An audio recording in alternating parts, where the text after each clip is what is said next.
by saying congratulations on being one of this year's performers for the 11th annual Just for Laughs Toronto Festival. What's that like? What's the process been like building up to the event? Because I know it's coming up soon. What's your process been like? Um, this is like a new process for me. I've just been feeling really prepared.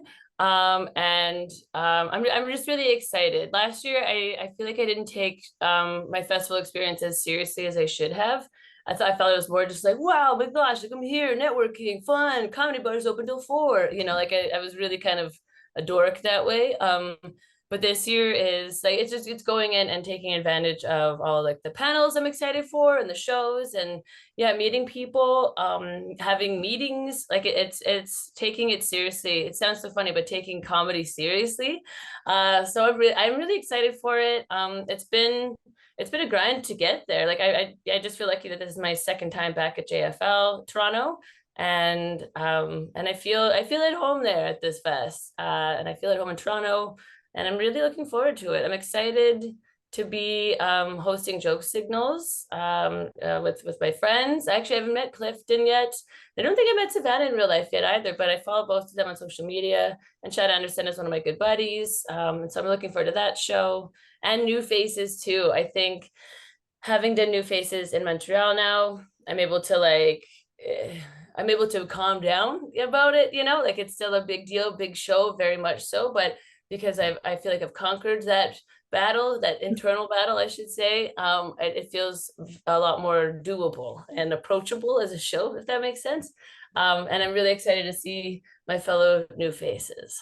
Yeah, definitely. And I mean, for all the newcomers, what's one piece of advice that you wish you had known going into this festival? Because obviously you just said you wish you took it more seriously and you're excited for this year. But what's something you've learned overall that you would want to tell yourself?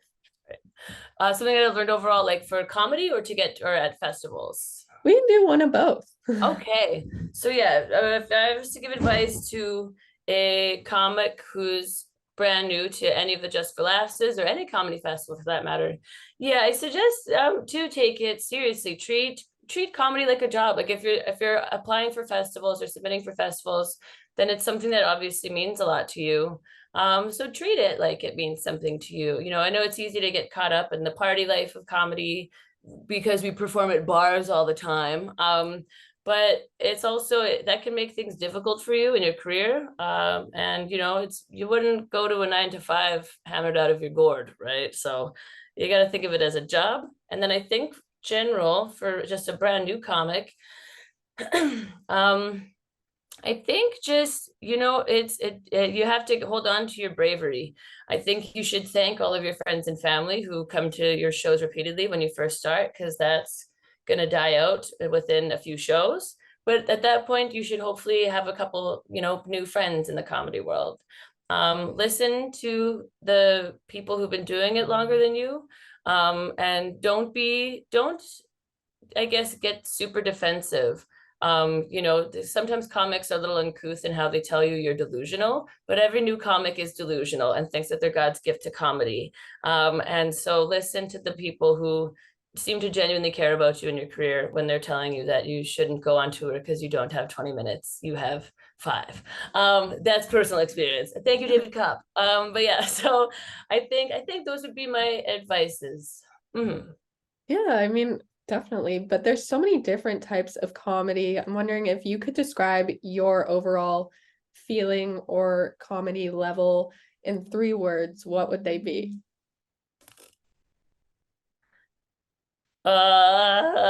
Okay. Political dad jokes takes. I think dad jokes is hyphenated. I'm cheating. Yeah, Yeah. it's okay.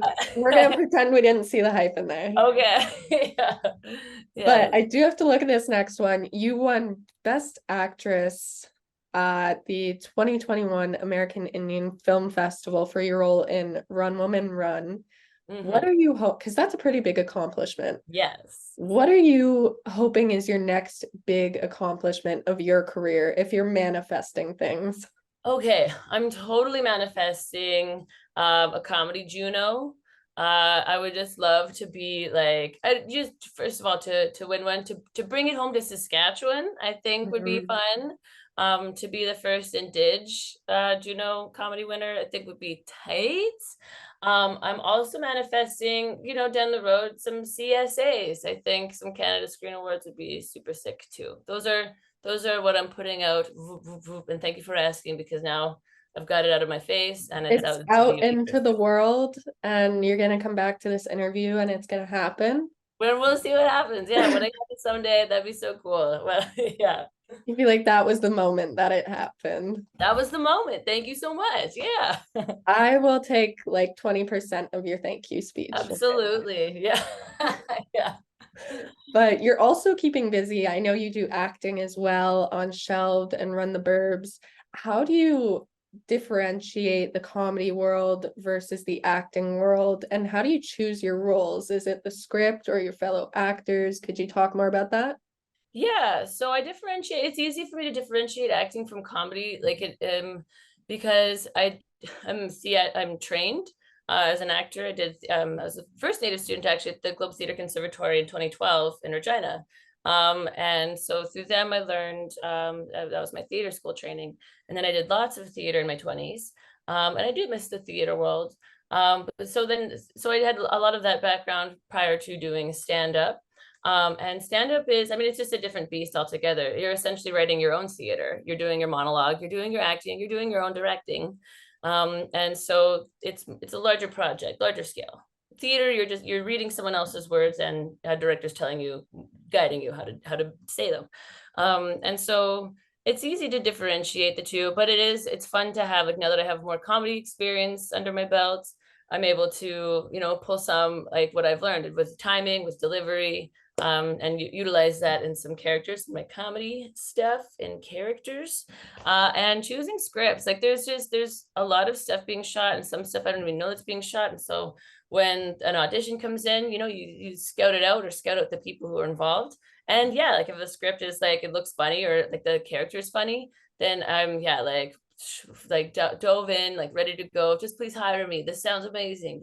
So that's kind of how I do it. Shelves, I kind of squeaked my way in. I was hired to do punch up jokes for the script, because they're looking for an Indigenous comic to help, make punch up Jack's lines and other lines and whatnot. And as we were doing the work, I was like, oh, I'd like to, like, can we make Jack like Dene? Do we know what kind of native she is? And they said no. And I'm like, I think we should. We don't see a lot of Denes on there. Then I make the joke now that I was like, can her friends call her Dak? Can she be from Meadow Lake, Saskatchewan? Like, I was essentially just like coaxing my way in. And then I asked to audition, and then I got it. And Anthony likes to tell us there too. And I dramatize those parts, but um, that's kind of how, now I want to get more writers' rooms, because then I could just write my way in possibly. But yeah, yeah, it's fun to read scripts and write scripts and Yeah, act. definitely. Mhm. And I mean, if you happen to get a role from writing, then you happen to get a role. Yeah, that was putting it on the universe. We love manifesting. Yeah. But my last question for you, obviously, you've got a lot going on right now, but can you talk about any future projects that you have planned or you're hoping to do? Yes, there are some. Okay, so I'm also a painter, and I've got a my first ever solo exhibit happening here in Saskatoon at the Wanaskewin Collective on Broadway, and we're having a reception on October 21st. Yes, I see my calendar, 21st.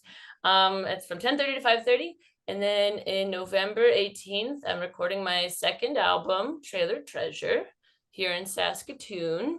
And then there's got, yeah, like, lots of comedy shows and other shows happening. But then there's lots of stuff that I can't talk about, so I don't even know what to talk about or not.